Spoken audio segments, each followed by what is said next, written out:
Assalamualaikum warahmatullahi wabarakatuh. Perkenalkan, nama saya Safa Rahmania Rangkudi dari kelas KM 302, Prodi Komunikasi Universitas Cyber Asia.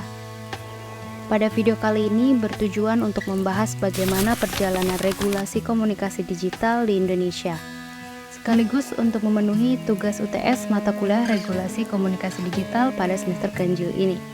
Langsung saja kita mulai dari pengertiannya terlebih dahulu. Pengertian regulasi sendiri adalah serangkaian aturan, kebijakan, atau undang-undang yang dibuat oleh pemerintah atau badan pengatur untuk mengatur perilaku, aktivitas, atau fungsi sesuatu.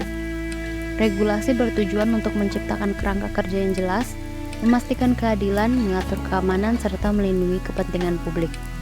Sementara komunikasi digital adalah proses bertukar informasi melalui teknologi digital atau media elektronik seperti internet, media sosial, email, pesan teks, dan berbagai platform digital lainnya. Oleh karena itu, regulasi komunikasi digital adalah rangkaian aturan dan kebijakan yang dibuat untuk mengatur aktivitas, isu-isu, dan praktik dalam ranah komunikasi digital. Selanjutnya, tujuan dan manfaat. Tujuan dari regulasi komunikasi digital sendiri adalah untuk melindungi konsumen dari ancaman digital seperti penyalahgunaan data dan keamanan online yang rentan, sambil memastikan akses yang adil dan terbuka terhadap teknologi. Tujuan lainnya adalah mengatur konten digital untuk menjaga nilai-nilai etika serta mendorong pertumbuhan industri teknologi. Sementara untuk manfaatnya sendiri adalah perlindungan terhadap data pribadi pengguna, pencegahan terhadap serangan cyber dan penipuan online, hingga memberikan kontrol yang diperlukan terhadap konten agar sesuai dengan nilai-nilai dan standar tertentu.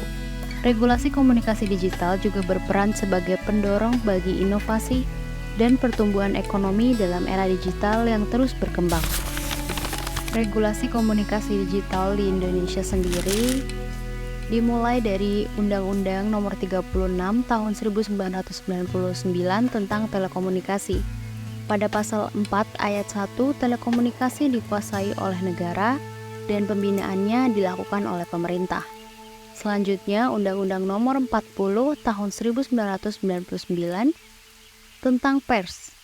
Pada pasal 9 ayat 1 menyatakan bahwa setiap warga negara Indonesia dan negara berhak mendirikan perusahaan pers. Pada ayat kedua, setiap perusahaan pers harus berbentuk Badan Hukum Indonesia. Selanjutnya, Undang-Undang Nomor 32 Tahun 2002 tentang penyiaran. Pada pasal 33 ayat 1 menyatakan bahwa sebelum menyelenggarakan kegiatannya, lembaga penyiaran wajib memperoleh izin penyelenggaraan penyiaran. Pada ayat 2, pemohonan izin wajib menyantumkan nama, isi, misi, dan format siaran yang akan diselenggarakan serta memenuhi persyaratan sesuai dengan ketentuan undang-undang ini. Lalu ayat 3, pemberian izin penyelenggaraan penyiaran sebagaimana dimaksud dalam ayat 1 berdasarkan minat, kepentingan, dan kenyamanan publik. Lalu Undang-Undang Nomor 11 pada tahun 2008 tentang informasi dan transaksi elektronik merupakan regulasi kunci yang mengatur transaksi elektronik, pengguna internet, serta isu-isu keamanan digital di Indonesia. Undang-undang ini memberikan dasar hukum bagi penggunaan internet, e-commerce, dan pelindungan data pribadi. Kemudian dilanjut dengan Undang-Undang Nomor 14 Tahun 2008 tentang keterbukaan informasi publik. Pada pasal 2 ayat 1, setiap informasi publik bersifat terbuka dan dapat diakses oleh setiap pengguna informasi publik.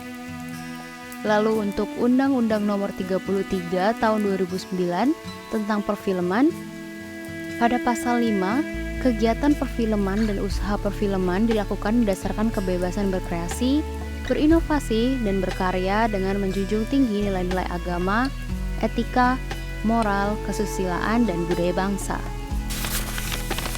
Selanjutnya, Undang-Undang Nomor 19 pada tahun 2016 yang merupakan perubahan penting terkait regulasi media digital di Indonesia. Undang-undang ini mengubah Undang-Undang Nomor 11 Tahun 2008 tentang informasi dan transaksi elektronik. Kemudian Peraturan Pemerintah Nomor 71 pada tahun 2019 tentang penyelenggaraan sistem dan transaksi elektronik. Pada pasal 14 ayat 3, pemrosesan data pribadi harus memenuhi ketentuan adanya persetujuan yang sah dari pemilik data pribadi untuk satu atau beberapa tujuan tertentu yang telah disampaikan kepada pemilik data pribadi.